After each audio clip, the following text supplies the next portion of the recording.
Well, hello everybody. I want to extend a big thank you to everyone who's joining us today for our AGM, whether in person here in the room or online. A very warm welcome to all of you. The AGM is the highlight of our yearly calendar. As a charity formed by carers of people living with a diagnosis of schizophrenia over 50 years ago, it connects us to our roots and our members. It allows us to outline and celebrate the progress we've made, and it also, crucially, provides an opportunity to recognise the road still to be travelled to ensure that everyone severely affected by mental illness gets the help and support they need and deserve. I've got a couple of housekeeping notices to share with you first of all. The first one's about fire alarms. For those of you in the room, and also to explain to everyone watching should we suddenly disappear, there isn't a fire alarm practice scheduled today for this building. So if the alarm does go off, and we sincerely hope it doesn't, we do have to leave the building by the front door, which is probably the door you came in, just round there, and go to the fire assembly point across the road by the statue. And then the AGM will reconvene as soon as it's safe to do so. The second bit of housekeeping is that we're going to do several votes during the AGM, as is customary. And because we're doing it hybrid this time, with people online also able to vote, I need just to go through the process with you. In the room, it will be exactly as you would expect, always as you've done in previous AGMs. When it comes to the right point, you raise your hand either to vote for, against, or abstain. For those of you online, a message window will appear on your screen with the three options: for, against, abstain, and you should vote in that time slot.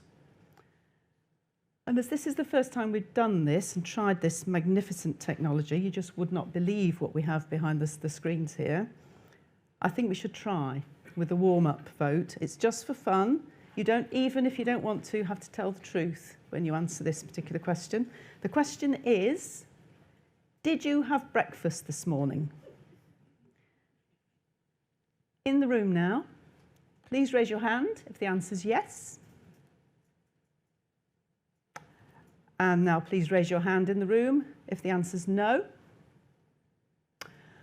And if you can't remember, or you're blowed if you're going to tell us if you had breakfast this morning, please raise your hand for abstain. Thank you. And looking at my screen, I can see the result coming in from online, and added to what I saw in the room there, I can say it's a magnificent affirmation of breakfast for the people. So well done everybody. I do have just to say that you are only supposed to vote if you are a member of the charity. So please don't try to vote if you aren't, because I feel obliged to say your vote won't be counted and you may still be charged. There is the third bit of housekeeping, an opportunity for anyone to ask questions. For those joining us online, do post your questions throughout and we'll answer them in the Q&A session with our panel you see before you. And obviously, people in the room, you just raise your hand at the appropriate moment and someone will come round to you with a microphone. We do very much welcome and encourage those contributions to keep us on our toes. So, all that out of the way, let's pitch into it. It's time to share with you my thoughts and reflections on the last year. Mark Winstanley, our Chief Executive, and I are going to do a double act on this. He is going to do, I have to say, the interesting stuff on the performance of our services and outline the significant policy developments over the last year, while I focus on the internal transformation the charity has undergone, which of course is the main focus of what we as trustees are crucially interested in, sustaining the charity to carry out its functions and to better enable us to meet the challenges we set ourselves in the 5-year strategy. As chair, my key role is to support the trustees to ensure the charity does indeed meet those objectives and remains in a fit state to continue functioning over the longer term. The first question we ask ourselves, and indeed asked repeatedly as we worked to develop the 5-year strategy, is what is it that we need to do more effectively, better, in more places and more of the time to support people severely affected by mental illness, from which we work backwards to ensure that we have the right staff in the right places with the right training and the right resources. Sounds desperately simple, doesn't it, when you put it like that? Our model, Communities That Care, recognises the importance of timely access to clinical care and treatment, but also the need for financial stability, good housing, social connections, and meaningful employment and volunteering opportunities. Put simply, and as people in this meeting know only too well, someone can recover in an inpatient unit, but their recovery will be threatened if they return to live in poor housing, with limited financial resources, isolated from the community they live in. To make this real, we need, as a provider organisation, to do two big things. The first is to ensure all of our services open doors into each other, so that, for instance, residents in our supported accommodation services also have access to the employment and financial support delivered by our community services. The second builds on that, and it's to take that open door philosophy into whole geographies, working in collaboration with statutory and other voluntary sector providers. Collaboration, not competition. That's the key to better outcomes for people living with mental illness and their carers. The delivery of all of this requires investment in our premises, our people and their training, and continual innovation in the way we approach our planning and finances. So, in the last year, we've continued our work on transforming our internal infrastructure to support the delivery of Communities That Care. As we moved out of the pandemic, we've been able to make considerable progress on providing employees with a modern, fit-for-purpose workplace environment to carry out their roles effectively. And these delightful premises are one example of that. This has enabled us to support managers and employees with new ways of working and improve well-being and engagement. We've also begun the first phase of a major transformation of IT infrastructure, business software and service provision across the entire charity.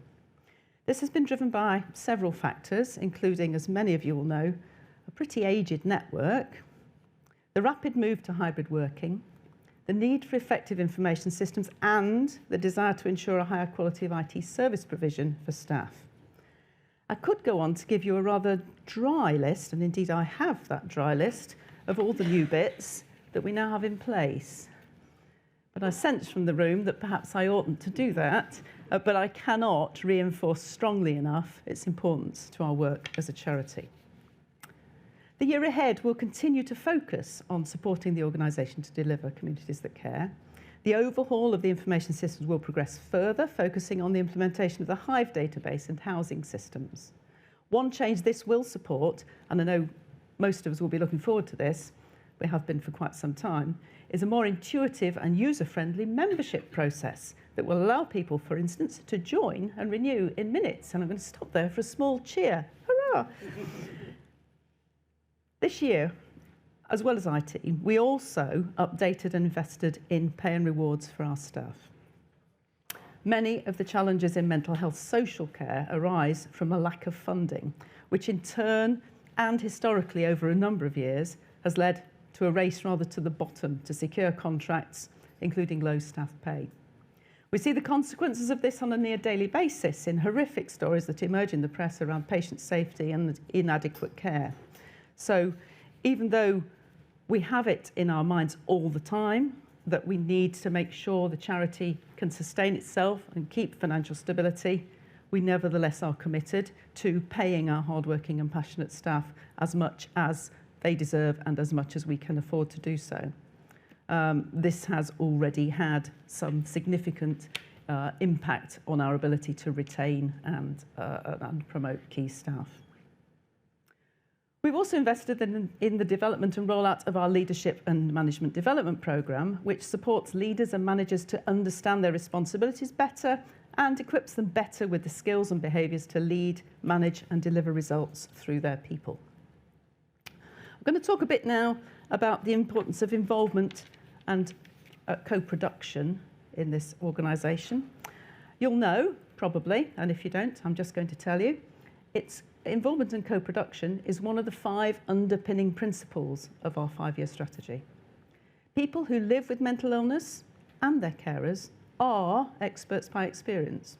Their insight into the delivery of services and what works effectively and what doesn't is and should be the cornerstone of both decisions made on the transformation of services and on the policy issues we speak to and campaign on as a charity.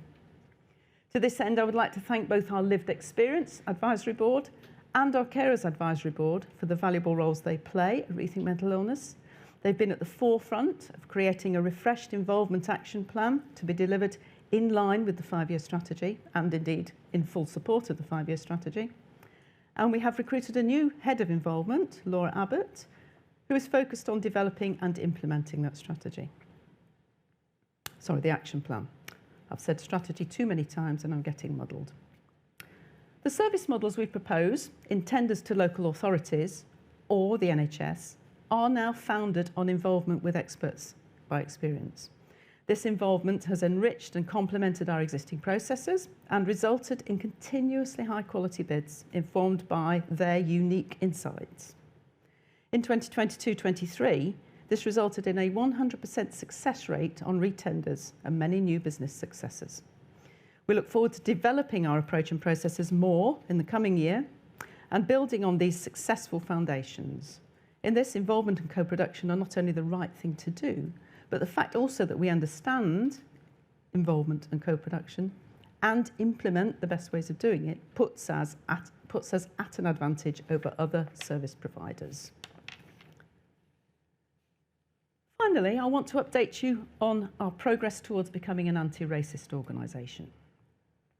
Since we published our Race Equality Action Plan in May 2022 and our anti-racist statement in June 2022, we've made tangible progress, including increasing the ethnic diversity of our Board of Trustees and leadership team, launching our Race Equality Action Leaders Staff Network on Windrush Day last year, 22nd of June, to represent and elevate the voices of ethnic minority staff across the charity, launching our flagship mutual mentoring programme in January 2023.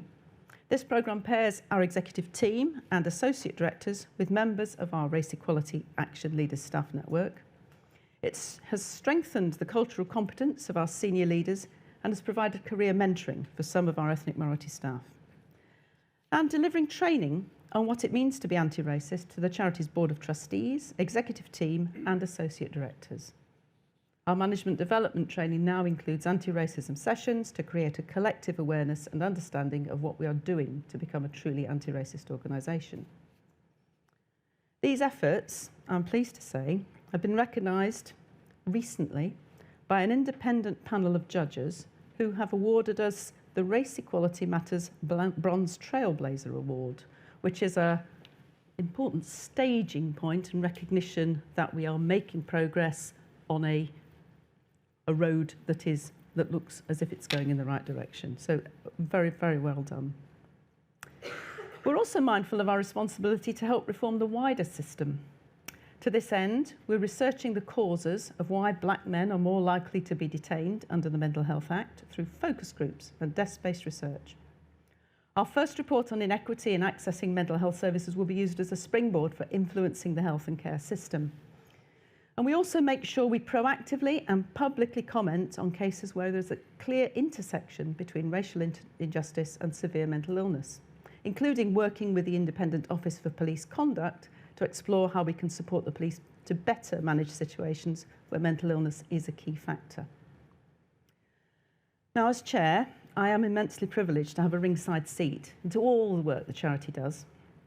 That's hard and dedicated work that's delivered by Rethink Mental Illness staff, trustees, members of our Carers Advisory Board and Lived Experience Advisory Board, wider volunteers and supporters, all of whom are vital members of the Rethink Mental Illness family. I try to take every opportunity to thank and appreciate them all for their expertise and dedication, including right now. I do thank you all from the bottom of my heart. I will stop there. Before I hand over to Chief Executive Mark Winstanley, we do have the small matter of formally adopting the minutes of last year's AGM. So this is your first chance to test out that voting system with a real question. What I need is someone to propose that the meeting formally adopts those minutes. Thank you, Afra. And someone to second that proposal. Thank you, Ros. Now, all those for the motion, please vote now. Raise your hands or vote. All those against? Any abstentions? Thank you. And adding to the message I have about the online, that is passed by acclamation. Thank you very much indeed.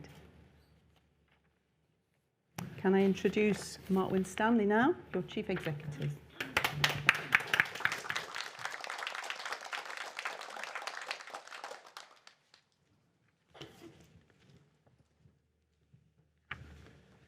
Okay, thank you, Catherine. And as Catherine has said, in my Chief Executive's report this evening, I'm going to focus on two key areas which are at the heart of what we're about as a charity.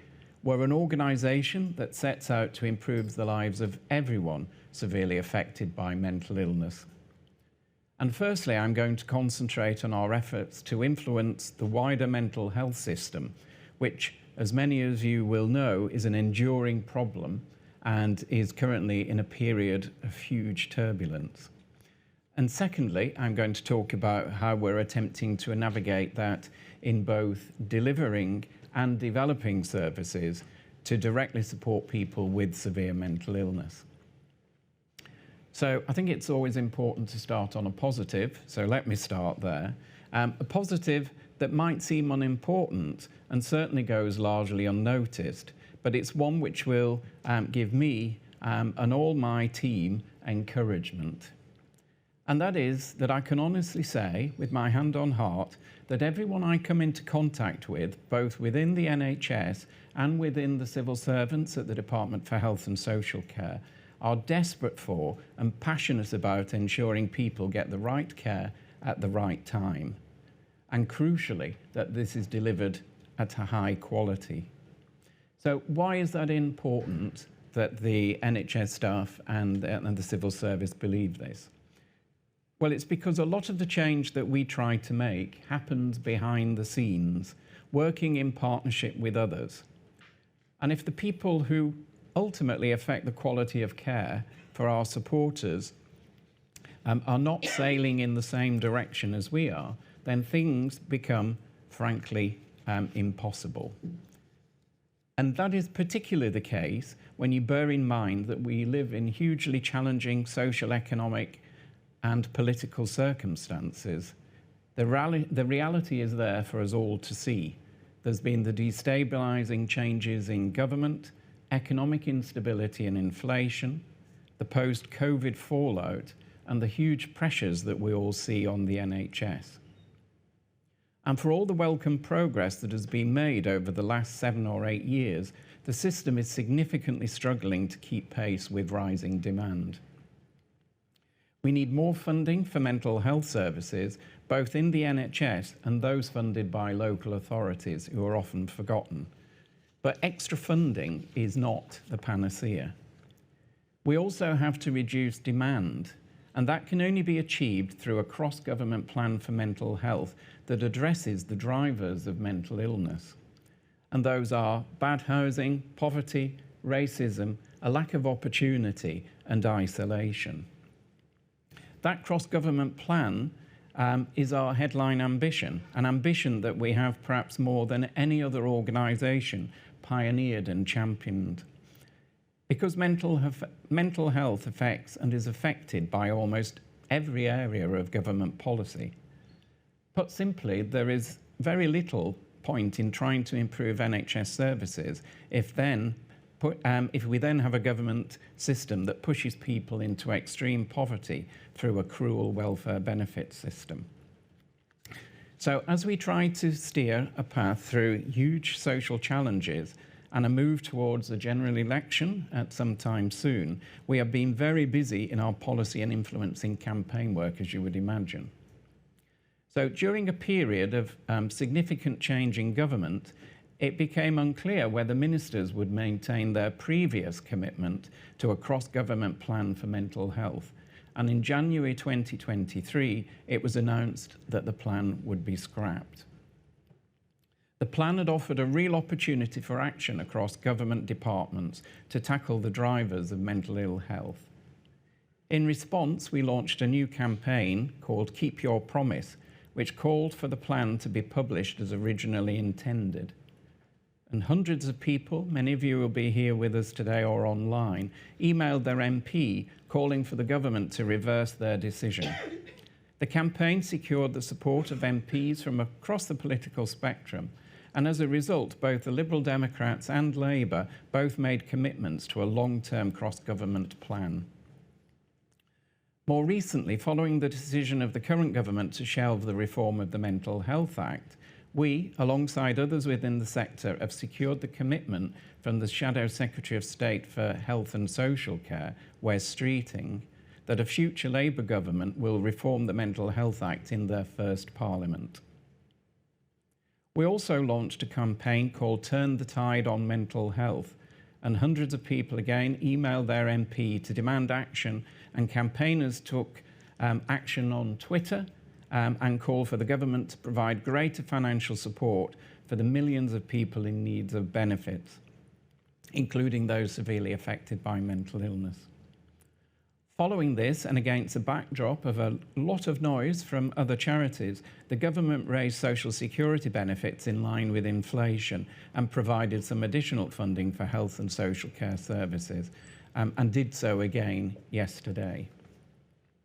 There is still much more to do, so we are keeping up the pressure on decision makers in the next financial year, especially in light of the proposed changes to the work capability assessments. We have continued to campaign to get answers about the Department of Work and Pensions' role in the deaths and serious harm of people supported by the benefit system. Working alongside families who've lost loved ones, we are calling for a public inquiry and for greater transparency and accountability by the DWP. And in late November last year, we arranged for families to meet with Jonathan Ashworth, the Labour Party's Shadow Secretary of State for Work and Pensions. This was important and symbolic, a meeting that was able to get the information about our campaign directly to the opposition parties. And that is important in that they need to keep the pressure on the government to act. We also brought together opposition parties, including the Liberal Democrats, the Scottish Nationalists, Plaid Cymru and the Green Party, to sign a joint letter calling for a public inquiry into deaths and serious harm linked to the benefit system. And more recently, when Mel Stride, the current Secretary of State for Work and Pensions, took up his role, the families again wrote to him requesting a meeting. And this has resulted in a more positive development, and Rethink Mental Illness met with the Minister for Disabled People to discuss the campaign. And to his credit, the Minister, Tom Pursglove, subsequently became the first minister to agree to meet us and a representative of one of the families who have lost loved ones. Now, with our focus turning to the DWP Select Committee inquiry, the focus is on safeguarding the welfare of claimants, and we will continue to campaign to ensure we get the answers for bereaved families who have lost loved ones as a result of the system. Improved safety and care in inpatient settings emerge as a key focus for us this year. The vital exposés from BBC's Panorama and Channel 4's Dispatches shone a light on shocking levels of abuse and neglect that can take place. And this bolstered Rethink's calls for change. We work closely with the Care Quality Commission to understand what safety means for people with lived experience of severe mental illness, as well as their carers and families.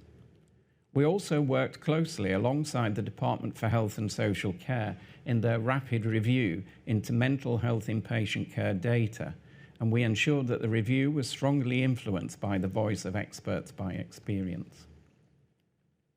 So linked to these conversations with experts by experience, we're calling for a specific mental health inpatient workforce plan, which would include peer support workers and ensure improving patient safety is a clear result of NHS workforce development. So as you would expect, we will continue to campaign nationally and maintain constructive dialogue with decision makers in Westminster and Whitehall, as well as putting increasing energy into influencing the manifesto commitments of all the political parties ahead of the general election. And I must say that we have found ourselves in a uniquely influential position with the office of the Labour leader, Sir Keir Starmer, which is not a bad thing looking at the polls at the moment. But as I've said many times, what underpins everything we do is our one Rethink approach, a synergy between our campaigning work and our service delivery. And that is because we strive to create communities that care everywhere, change that meets the needs people actually have.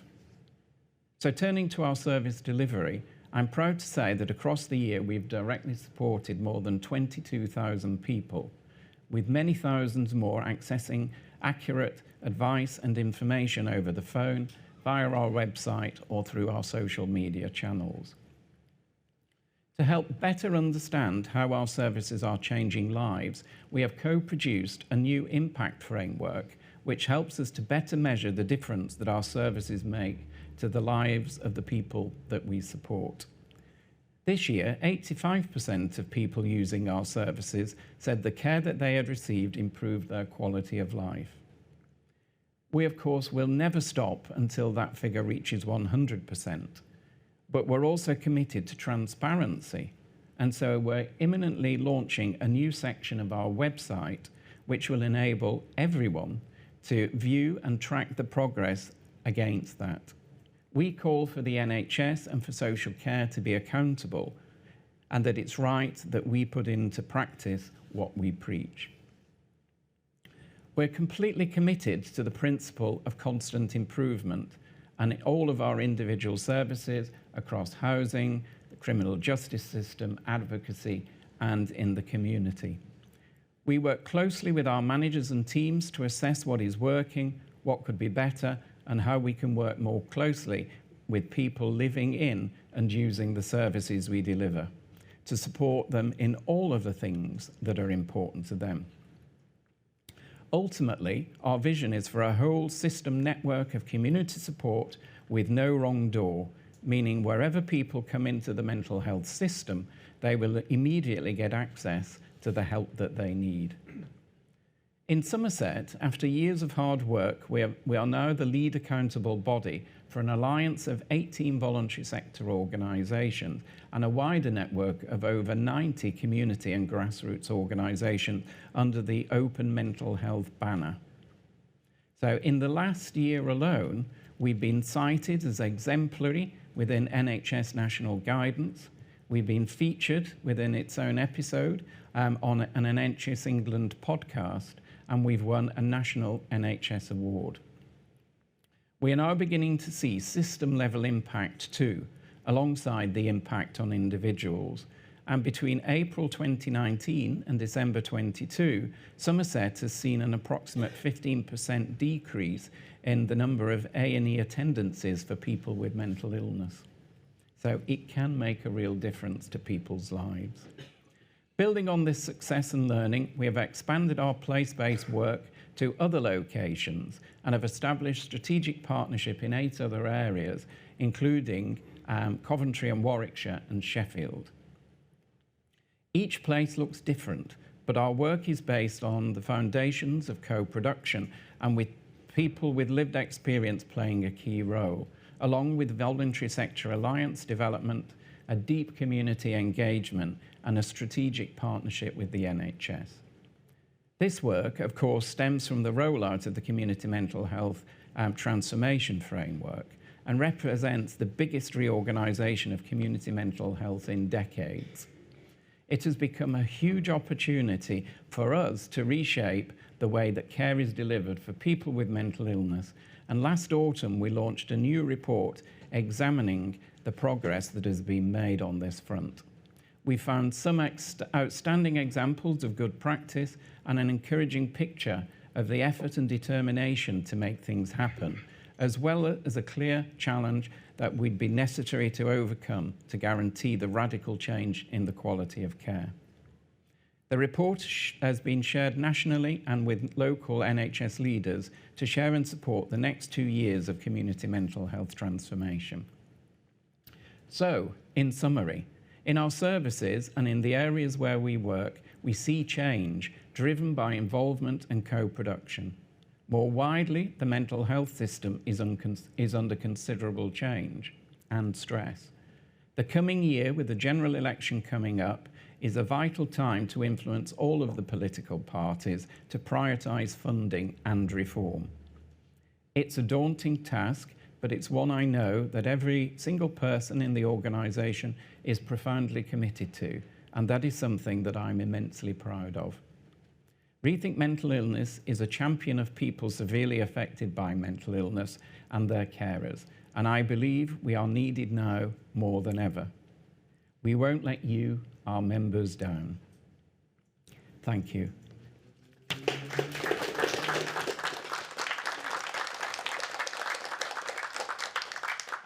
To hand over to John Liver, our Treasurer, who is going to give you the important update on our finances.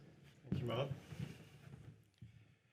Good afternoon, everybody. So I'm just going to give a brief summary of the financial results that we had for the year ended the 31st of March.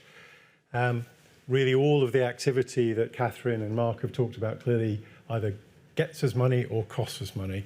And as Catherine said right at the start, one of our fundamental responsibilities is to make sure that this charity can continue to do its great work and sustain into the future. And that's why this section is important, so you understand how well positioned we are to do that. If you have any questions, then please raise them after my remarks, and we'll see if we can answer them in a few minutes. We'll come back to you if we can't. This is one of those things we'll be asking you to vote on to accept the accounts in a later part of the meeting. So how did we do? I mentioned, I think, for those of you who were at last year's AGM, that the environment for 22-23, and indeed for the current year that we're in, for the reasons that Mark set out very clearly in his comments, was looking quite challenging. And actually, in the circumstances, overall, our performance has stood up pretty well. We have been able to grow our services, and Catherine talked about our 100% win record last year. We've been able to support our amazing colleagues. We've been able to invest in our strategic priorities, and we've been able to maintain a good level of financial discipline and prudence.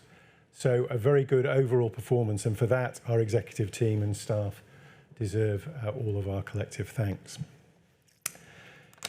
So how did we do? Couple of just two charts or 2 pages of charts here just to talk this through in a little bit more detail, just to help you orient. On each of these charts, the left-hand column is last year, the right-hand column, i.e. the year ended March 22, the right-hand column is the year ended March 2023. So overall, you will see that we had the operating level, we had a deficit last year of just over £500,000 compared to a £2 million surplus the year before. So it has been challenging. But within that, I want to pick out the key highlights. And you'll see, if you look at the income statistics, so the right-hand one of those charts, as you look at it, you'll see that our income overall rose from about 37.5 million last year, previous year, to over 40 million in the year that's just finished and we're reporting on. So we did well by winning new mandates or expanding existing services in our community mental health unit and across housing, community, prisons, advocacy, helplines and nursing services across really the services that we run. Importantly, our quality scores, and Mark talked about that a bit as well, also remained strong. Fundraising reduced, and that's the lighter blue column that bar on that you can see there. And that reflects obviously the impact of the cost of living crisis and people's ability to give money to us. But we did still receive some very important legacies and other gifts which are so important to support our charities' work. There was no more government funding relating to COVID last year, and that reduces that number. Reflecting the extra services we're now running, and I'm looking now at the left-hand chart there, the expenditure one, with inflation increasing, people be aware, inflation up to 10%, our costs rose from 35.3 million to 41.5 million overall. That included us providing extra support to staff as they faced into the cost of living consequences of high inflation. And we also, and Catherine talked about this in terms of our infrastructure, we made £1 million of investment in our capabilities and our infrastructure as we continue to develop our work, building the foundations for communities that care. We started an program of improvements to our buildings, and we upgraded some of the critical systems that support the organisation. So overall, our operating result, as I say, from a surplus of 2 and a bit million to a deficit of about £500,000.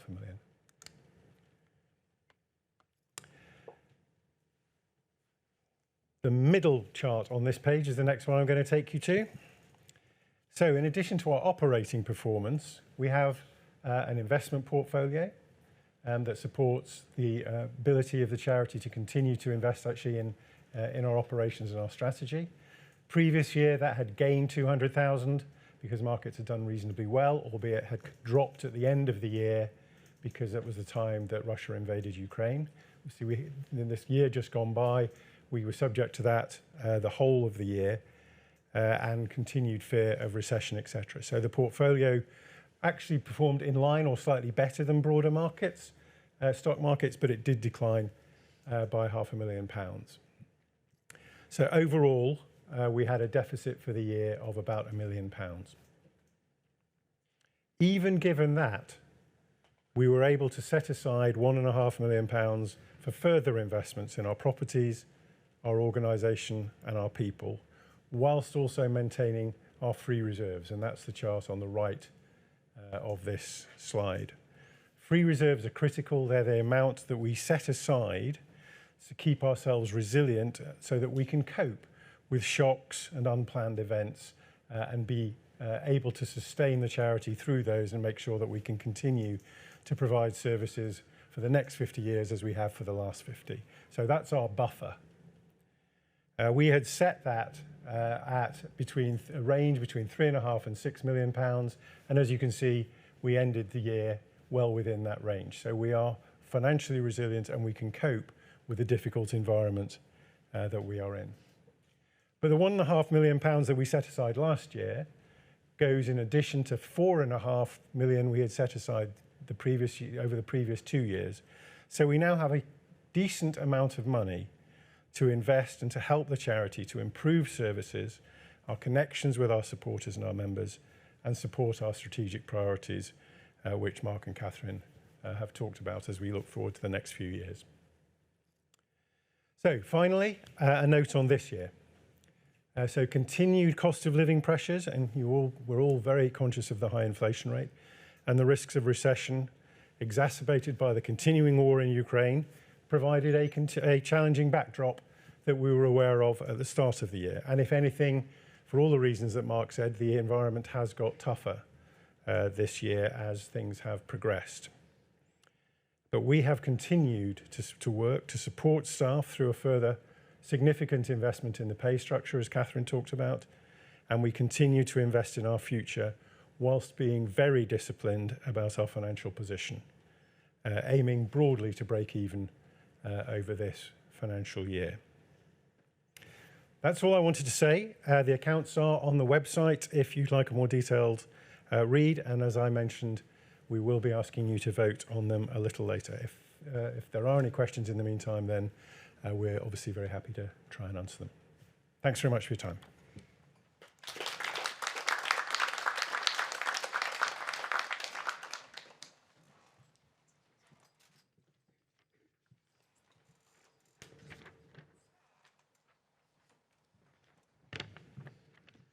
Good evening, everyone, and welcome. I know you've been welcome before. I'm going to welcome you again. This is a time when we like publicly to thank our trustees for their support, hard work, and commitment to Rethink Mental Illness. As well as attending board meetings and away days, some of the trustees serve on one or more committees of the board, fitting this in with all their other activities at work, with family, voluntary work. So it is quite an undertaking for any trustee. I think I can safely say that trustees become much more than a group of individuals who set the strategic direction of the charity and the mission. They are colleagues and friends and a great support to staff.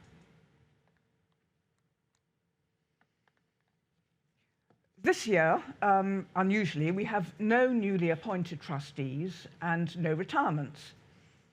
And after the Q&A session, we'll be asking you to endorse the reappointment of the trustees whose names are on the slide.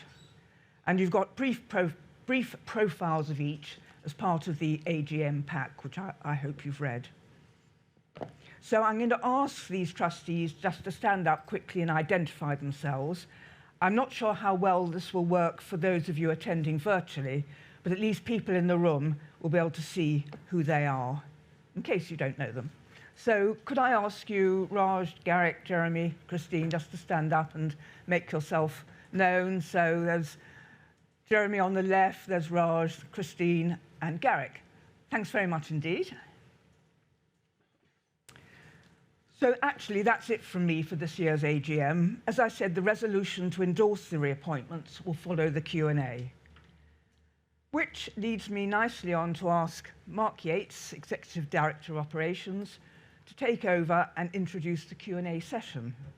Mark, over to you.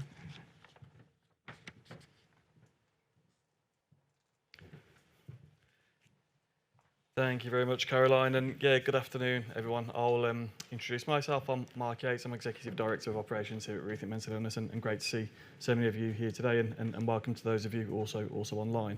So this is the moment in today's meeting where we have the opportunities for a few questions. So if you're online, please type your question into the Q&A box that you'll see in front of you, and I'll be able to pick up on this tablet that I have in front of me. I hope it's working. It looks like it is. And then if you're in the room, put your hand up, and we have a couple of mic runners who will be able to pass the microphone to you. Please don't talk until you have the microphone, because I may be able to hear you, but actually people online may not be able to hear you. So we need to make sure that everyone can hear the question. So, first of all, do we have any questions in the room?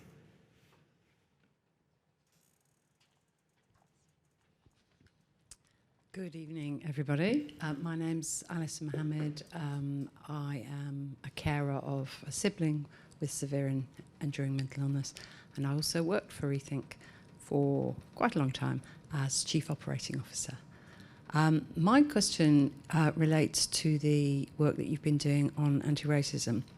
It's really good to hear that you're taking this very seriously. And I just wanted to ask the trustees in the room what their experience had been of the training that they've received in anti-racism and how it's affected their thinking, their practice, really. Okay, thank you. I'm going to turn to trustees who are on the panel, if that's okay. So I may start with Catherine. Yes, thank you for that. We take at the board as a standing item an update on progress with the Race Equality Action Plan. We had considerable input while that action plan was being developed. We had a whole day session staged for us by Peter Allen, who is in the room somewhere. There he is. Hello, Peter. Now, when was that? Was that back last May time, I seem to think? He staged that in conjunction with organisational development colleagues, and it was tremendously wide-ranging and, I want to say mind-expanding. That makes it sound as if I was eating funny mushrooms. It was mind-expanding in a more sort of contemplative meaning of that phrase, looking at all of the ways in which we ought to reflect on our practice, on the way we speak, on the way we interact with colleagues, on the expectations we should place on our staff and on how we should perhaps bring new ways of really assessing how well we are reaching the people we're supposed to be serving. So it was an excellent set piece of training. I don't consider that to be the only thing that we have done. We keep having the updates. I do think that we will continue to have inputs further on. And I do think that there are opportunities that I keep seeing from civil society, from the Association of Chairs and so forth, to take forward further areas of expertise on this issue. Thank you very much, Catherine. I'm going to ask John if, John, you've got anything to add to that?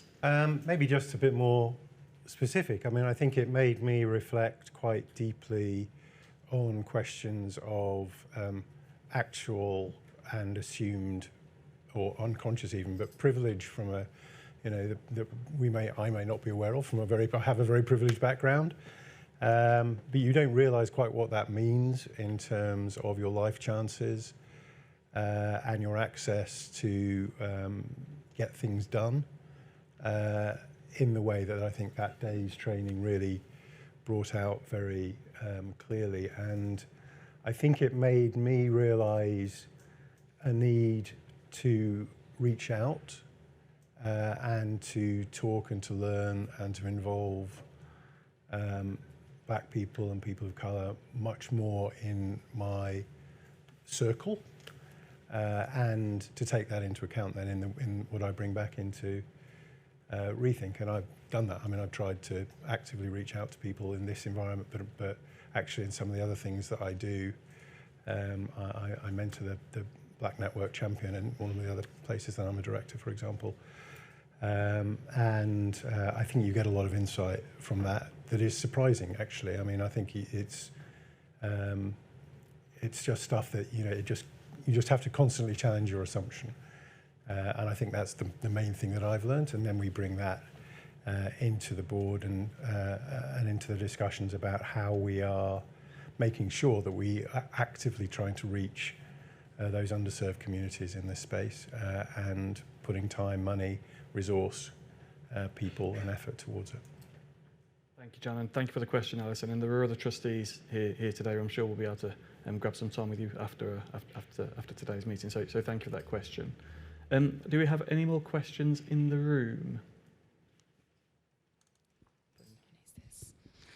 Hi there, I'm Kristen Murphy. I was just wondering how we will ensure that more people with lived experience are involved in the running of the organisation, including at board level. Thank you, Kristen. I'm going to turn to Mark in the first instance, Chief Executive, to answer that and see whether or not Catherine has anything to add afterwards.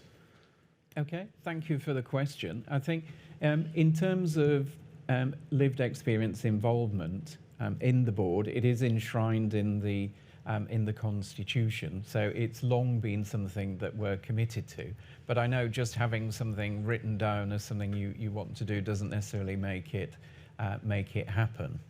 I think what we try to do as a board is to be as supportive and welcoming to everybody who's going to join, and we try and ensure that there is access through the internal channels within the charity, through the Lived Experience Advisory Board, which is now well developed, and also through something that we've introduced called the Regional Advisory Panels. The idea of bringing people with lived experience in particular areas into our networks and to be able to influence and to provide information. And so we're hoping to see that those are routes through to the board for people who do have to be in the majority on the board. But the other thing that we try to do, because the other trustees that we have are called co-opted trustees, and they're brought in for their expertise in particular areas to help us to set the strategy for the board.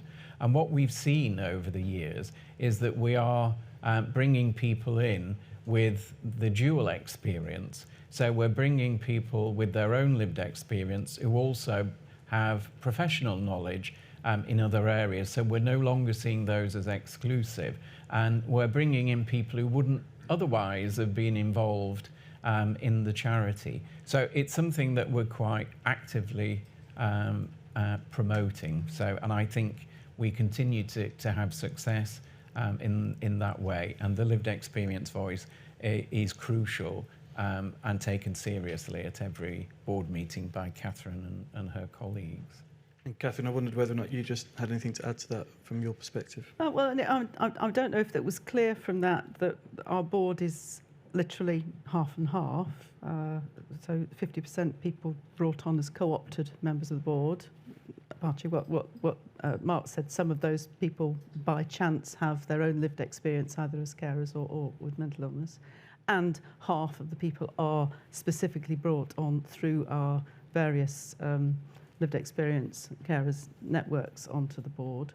I mean, I don't want to insist on it too much because it makes it sound as if I'm over protesting. But we work as a board entirely on a level footing. Everyone's voice is is equally valued and heard, and there are, I won't say there are even certain aspects of the work we do, it's all of the work that we do, and all of the work that the charity does requires, I don't even like making it sound like a duality, but it requires both a professional viewpoint and a lived experience viewpoint to meld completely together to get to the full Rethink Mental Illness viewpoint. And long may it continue. Thank you, Catherine. And there are a couple of questions coming in online. Just wanted to check whether or not there are any more in the room, first of all. Garrick? Yes. Can I ask the charity, please? With regards to young people, what is the charity specifically doing to support young people and also to bring young people in terms of involvement with the charity? Okay, well, I'll start with that. So we have a growing number of services that we deliver as a charity that do work directly with young people. So services that work with young people in schools, work with people leaving education, or indeed some of our advocacy services that we deliver are now all-age advocacy services where we support children and young people. So I think inevitably, as our work grows, we are going to see our services and our work working with more young people and having more to do with young people. Mark, I don't know whether or not you have anything to add to that? Children and young people have always been an important component of what we do because of the fact that so many people actually develop a mental illness as a child, a teenager, or as a young person. So we'd always been interested from an early intervention point of view to be able to help people early on and to try and ensure that they're able to keep the best quality life that they can have.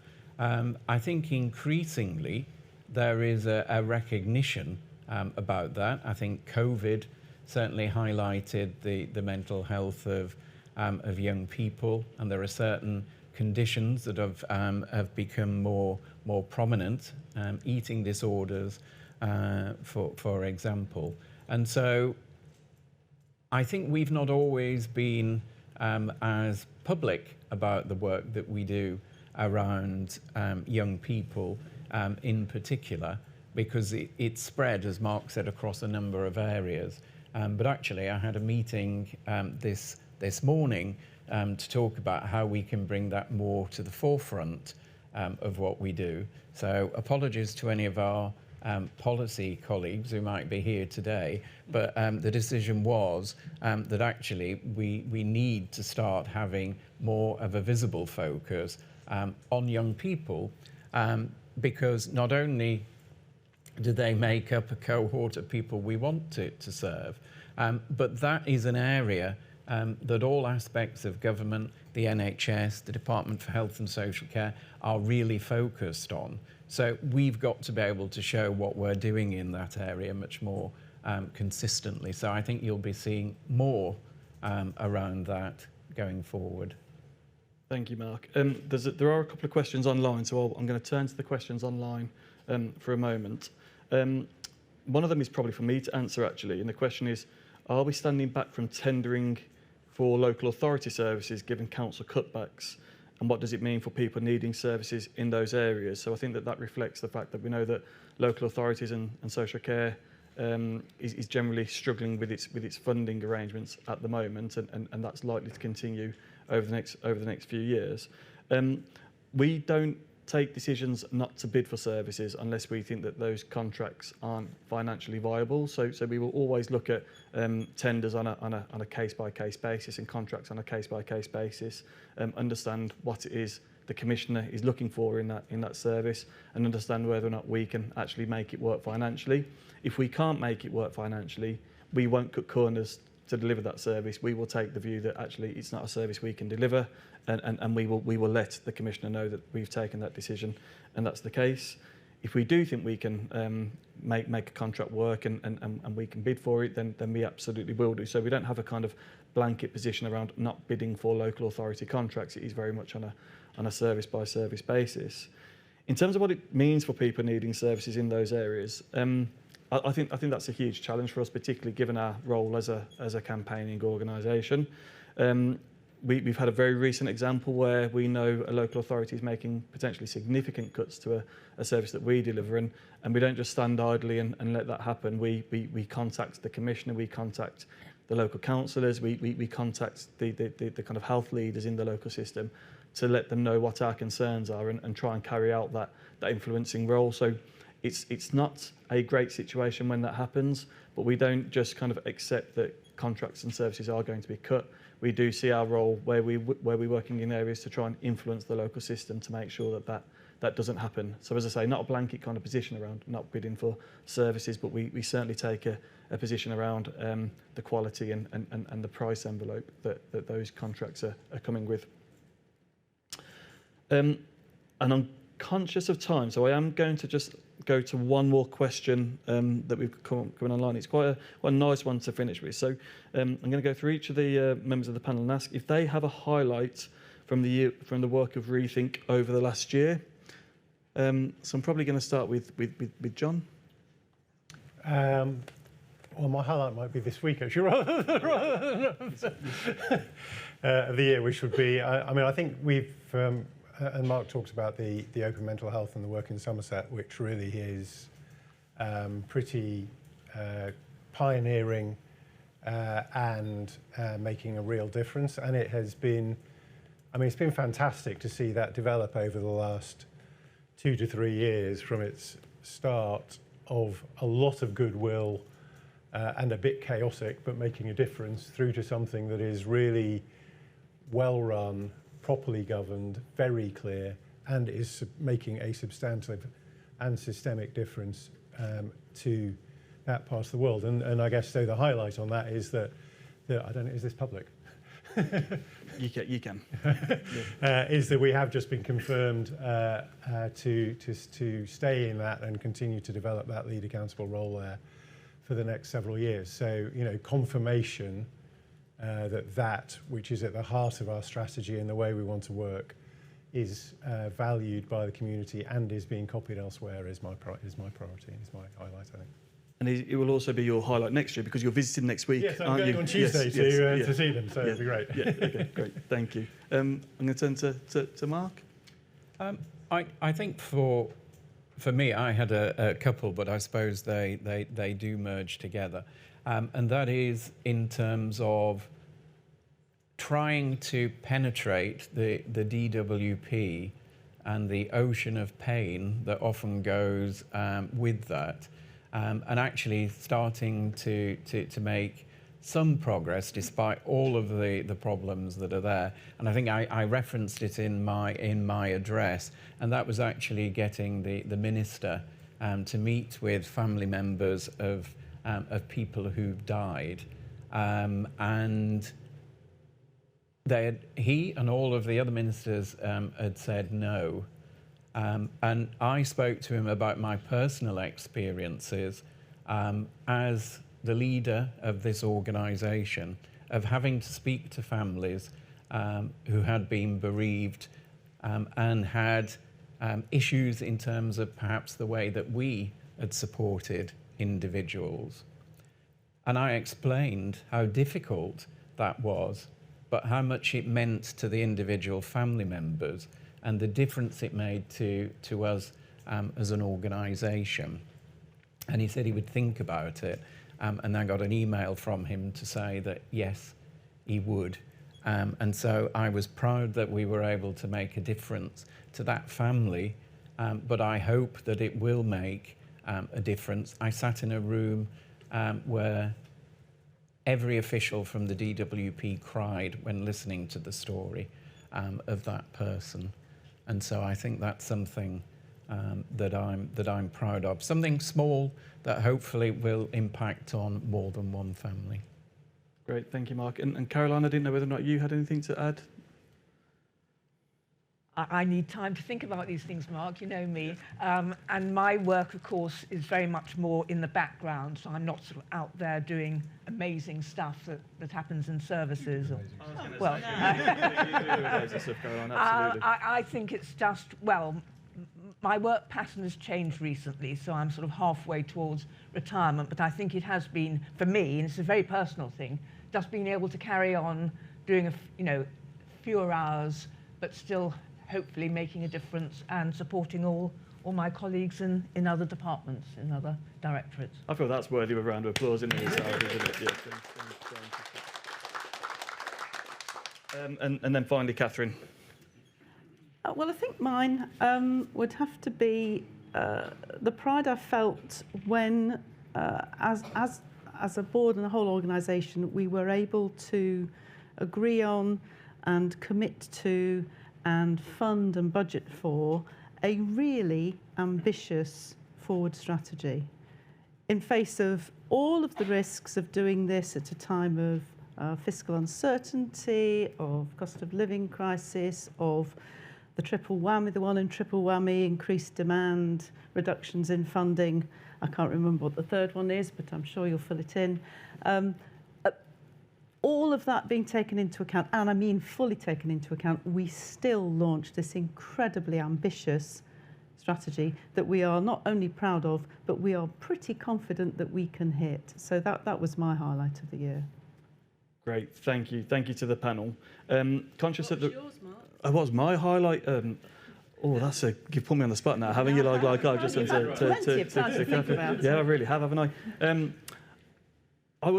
Can I just do a collective? I always enjoy visiting our services. I mean, it's an obvious thing for me to say as Director of Operations who's responsible for our services, but nothing gives me more satisfaction than going out and meeting kind of our staff working in services, really supporting people to live great lives day in, day out. And of course, during those visits, getting to spend time with people who use our services and hear their experiences of what it's like to be supported by a charity like Rethink Mental Illness. So a collective.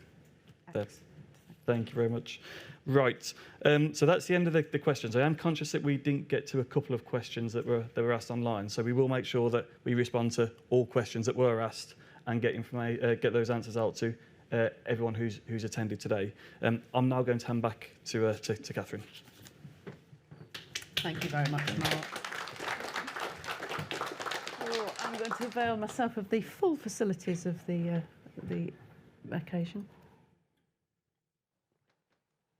Right, back to the formal part of the AGM. You've already done one vote on adopting the minutes. We have 3 more resolutions to vote on. The first one, alluded to by John Liver before, is I'm going to ask you to adopt the accounts. I would like, please, to have a proposer for the resolution to adopt the accounts. Thank you very much, Jane. And I'd like a seconder. Jeremy, thank you. And now, please, both in the room and online, would you please vote for adopting the accounts? Against? Any abstentions?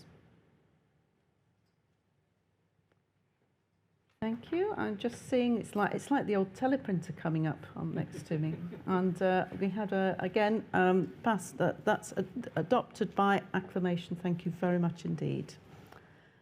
The next resolution is appointment of auditors at a fee fixed by the trustees. I suppose I have to tell you that that fee is a reasonable fee for the work of the auditors.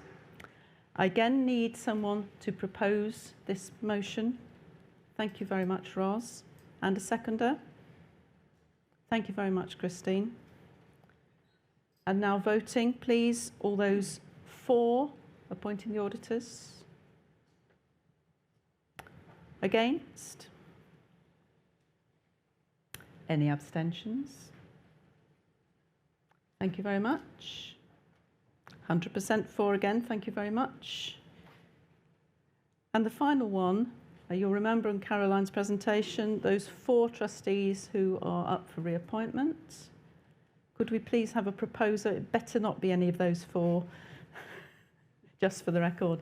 Thank you, John. And a seconder, Edward, thank you for reappointment of those 4 trustees. Please vote for. Any against? Any abstentions? Thank you very much. That's another 100% vote. I am very grateful to you all. That concludes the business of the AGM, and I formally close the meeting. But that doesn't mean it's time to go. I'm now going to ask Mark Yates back to the lectern to announce the winners of the Pringle and Janie Antonio Awards. Mark.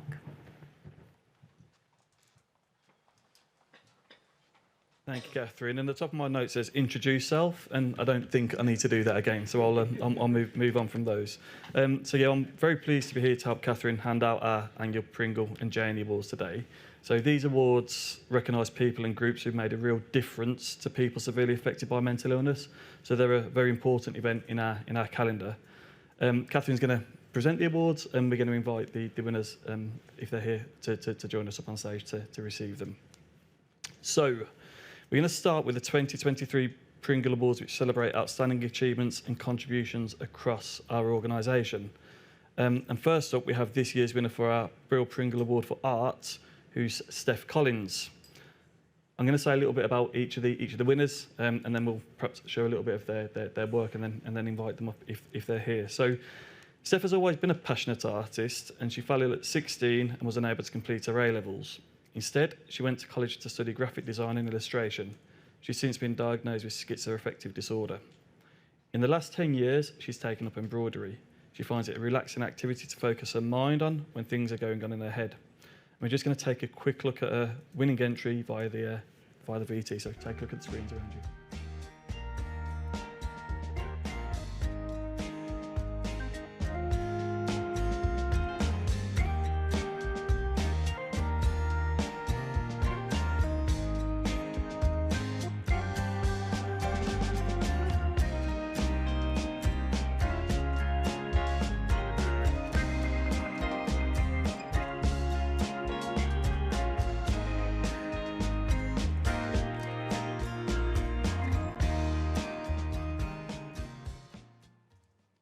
So isn't that fantastic? I think we should have a round of applause there for thank you.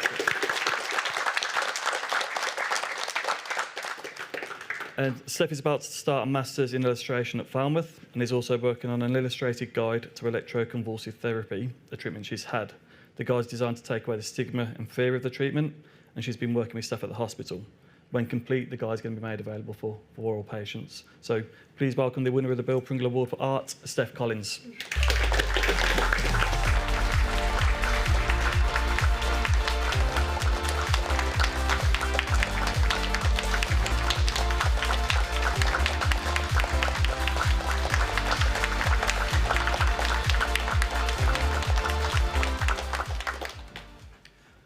Well done, Steph. So our second award is the Bill Pringle Award for Poetry, and the winner of the second award is Angela Raccarelli. As someone with autism and complex mental health difficulties, Angela uses poetry as a form of expressing the way she feels and as escape from the battles in her head. Her poetry submission expresses the sense of exclusion she battled with every day at school.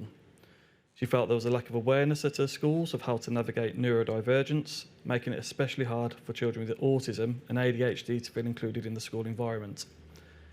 And Jola feels that poetry is a natural form of expression for her and very therapeutic.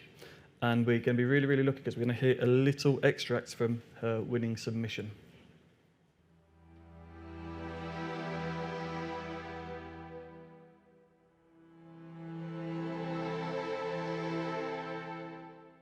Insomniac, waking up already tired from my debilitating anxiety, melatonin after melatonin, and still no satiety. My thoughts keep me up they keep me.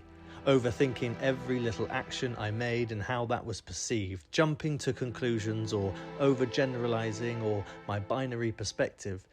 It kills me. And in the end, it's the worst, I believe. Indecisive. Debating whether or not to go to school, a daily occurrence. For starters, the people are a clear deterrence. How will I function when I'm already drained? And the sounds of people talking will definitely be a pain. I think of art and how I will miss it if I stay. And that fuels me, giving me strength for the day. Wow.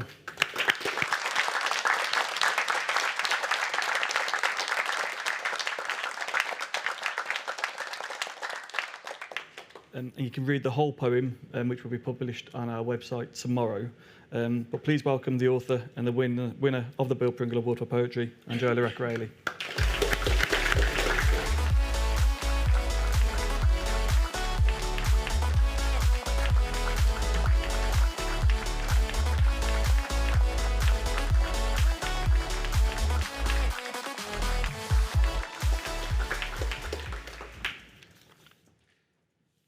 Well done, Angela. Thank you.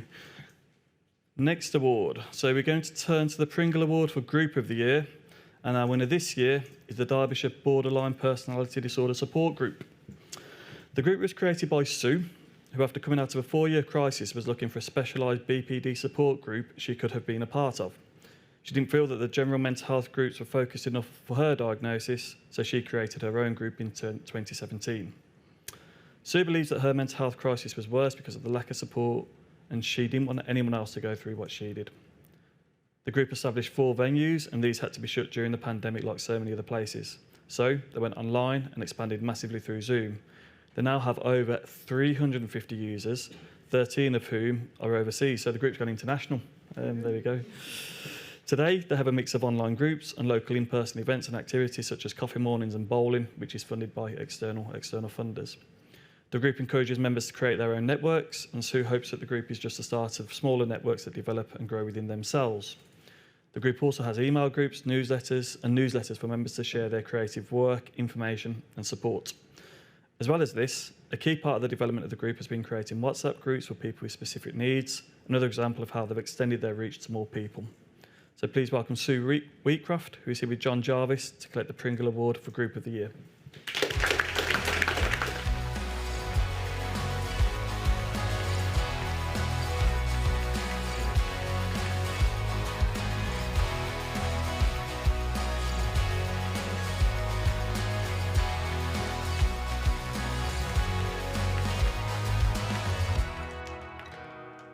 I think you're going to say a few words, aren't you? Yeah, of course, absolutely. Yes.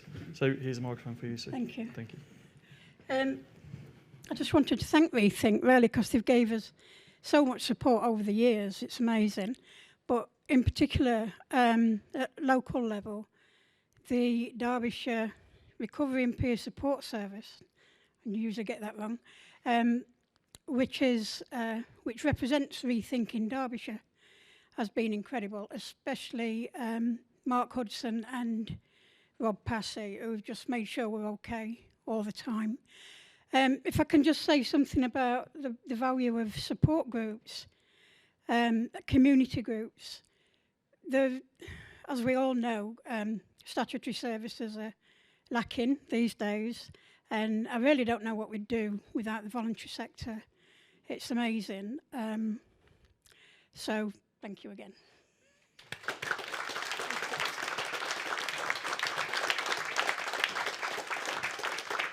Thank you again, Sue, and well done to you and your group. I couldn't have put it better myself. Thank you. So we're going to move on to our fourth award. And the fourth award is the Pringle Award for Service of the Year. And the winner of this award is John Hall Wellness Gardens. So John Hall Wellness Gardens has been open for a number of years, but the service underwent a big change in April 2022, so that's last year, isn't it? After the group lost funding provided by local commissioners.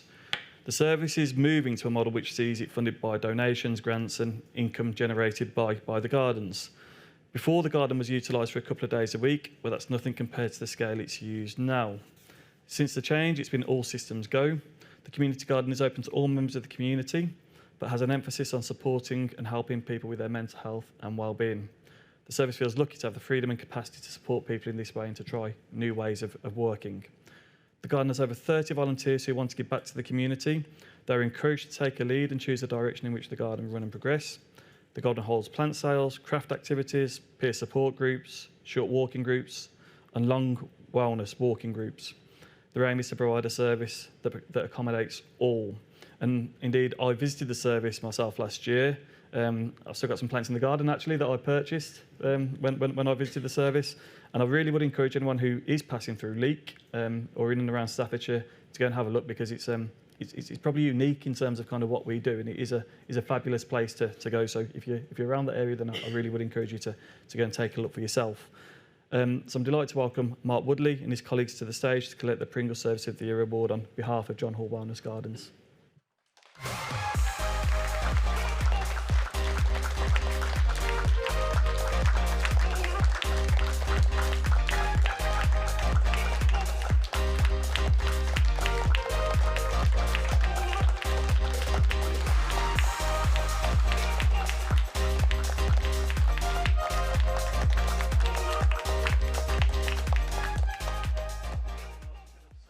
Well, on you, Mark. Speaker. Thank you for voting for us. It means a lot. I've only been working in the garden for 2 months, and I understand why you voted for us. Sue and Nikki and Alban and the staff that were there before I turned up have done an amazing job in the garden. Like Mark said, we've got over 30 volunteers, friends of the garden, that come in and give their time to us and make the gardens really special for the public to come in. And we have no end of people coming in saying how wonderful and peaceful and a special place that they can come and enjoy and have the foundations of their well-being improved, and that's what we keep striving to do. And this is just the start of our journey. We're expanding. Like I'm going to have a community cafe that's all been funded for us, and a classroom, so we can really expand everything that we offer at the garden. And like I said, the staff have been amazing, so this is to them. So thank you.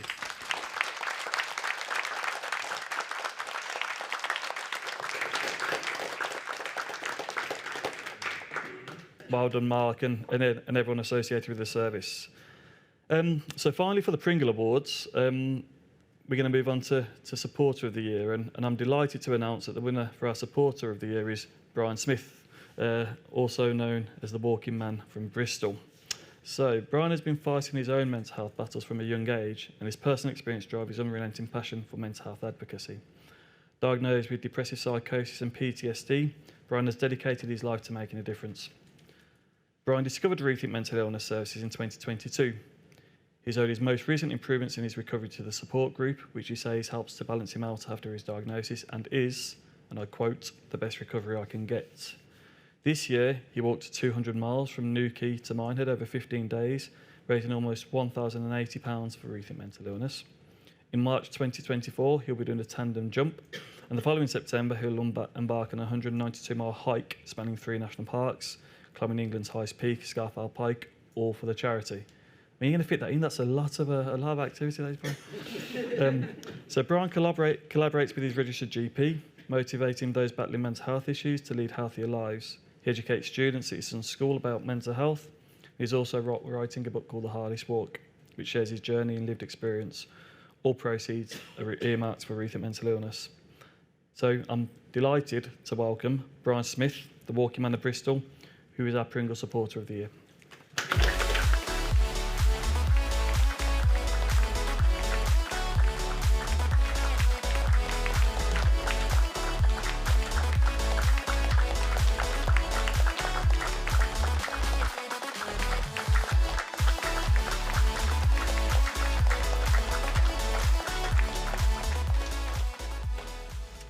Thanks.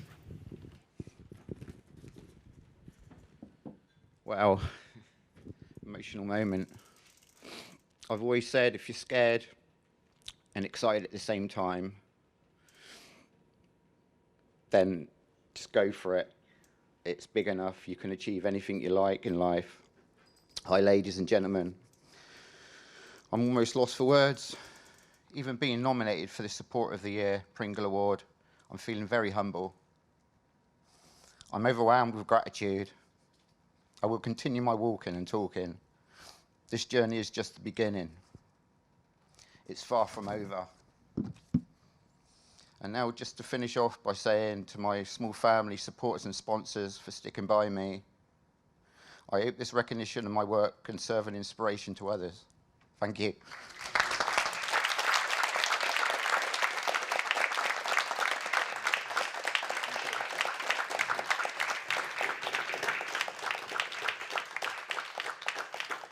I'm absolutely sure you have served as an inspiration, Brian. So thank you very much. That was a lovely moment on which to end the Pringle Award. So thank you. We're now going to turn to our annual Janie Antonio Award for campaigning. And we all know the impact that campaigners with lived experience of mental illness can have. And Janie Antonio was a dear friend of the charity and an inspirational colleague. During a 15-year career in mental health, she worked tirelessly to improve the care of people living with mental health problems. Throughout all her achievements, she lived with a debilitating depression, anxiety, and schizophrenia. That's why each year we present the Janie Antonio Award in recognition of an individual who has worked tirelessly to improve the lives of people affected by mental illness and to continue the legacy of Janie's work. So, going to go through the first couple of runners-up and then announce the winner of the award. I'm delighted to be able to present Sophie Badan as our first runner-up. Due to her own lived experience, Sophia is passionate about making sure young people receive the support they need for their mental health as early as possible. This led Sophia to design and deliver workshops for pupils in her school to promote positive mental health. As part of our campaigning, she's also a member of Think for Brum's Youth Board, which helps shape Birmingham's youth mental health service. The judges were extremely impressed by how well Sophia knew her audience, her laser focus on achieving clear campaigning goals in her work, and her passion and drive to use her lived experience to improve the mental health of children and young people. Sophia can't be with us today, sadly, but she did want to share a few words with you. She says, "I'm so honoured to have even been considered for this award, let alone be a runner-up. Being associated with Janie's name means the absolute world to me. Thank you so, so much." So in Sophia's absence, can we have a round of applause for her?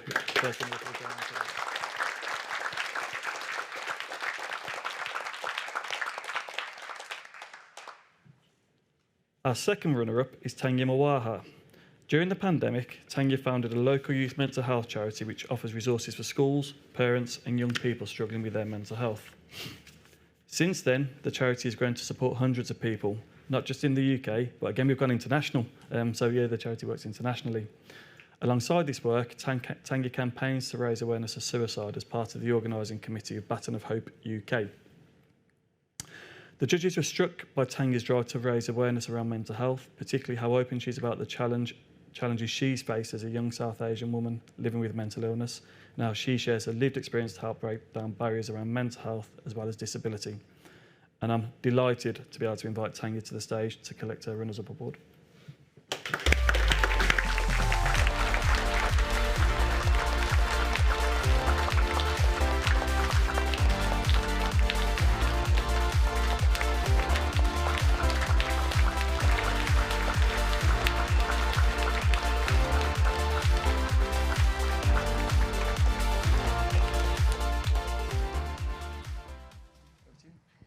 Thank you. I mean, what an honour.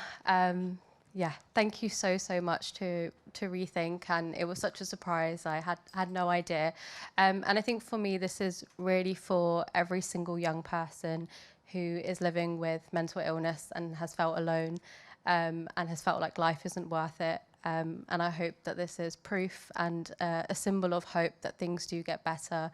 There are people out there who care, and we can all work together to make sure that young people feel educated and empowered to look after their own mental well-being and seek support when they need to. So thank you.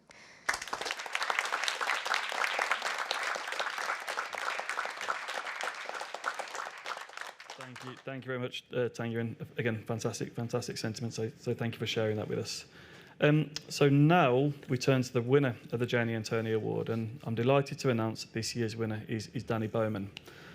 Danny's a young mental health campaigner raising awareness around body dysmorphic disorder and the experiences of men with body issues.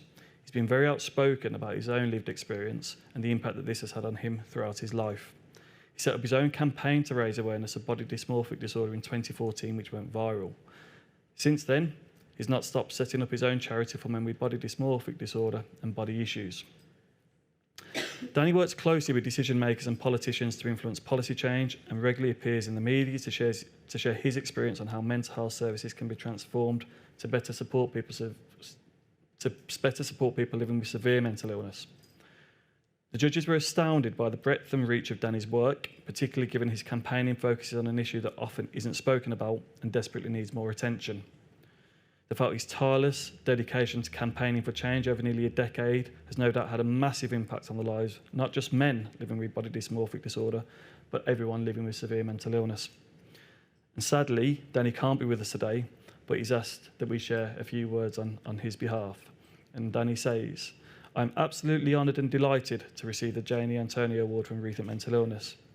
To receive an award in memory of such an incredible person is overwhelming for me and very much appreciated.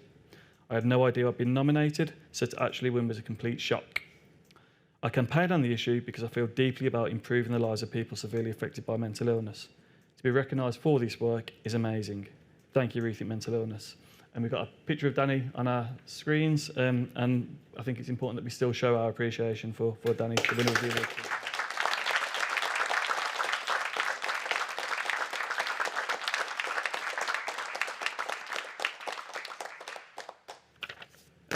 So congratulations to all our winners for their amazing achievements.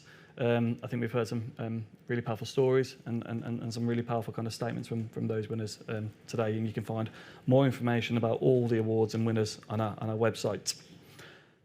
So I wanted to finish with a big thank you to everyone who helps and supports the work we do, our campaigners, our fundraising, our members, and of course our brilliant staff who work here for the charity. We really couldn't do what we do without you, which is why we have this annual event, which we're incredibly proud to deliver each year to recognise those achievements. And this brings our event to a close today. So thank you all very much for joining us. For those of you online, I hope you were able to feel part of the meeting and indeed the celebrations towards the end. There is a short feedback survey that you'll be offered to complete when you close the link, and we will be grateful if you could complete it just to share your thoughts on the event. And for those of you who are with us in London, please join us for refreshments. Thank you all very much.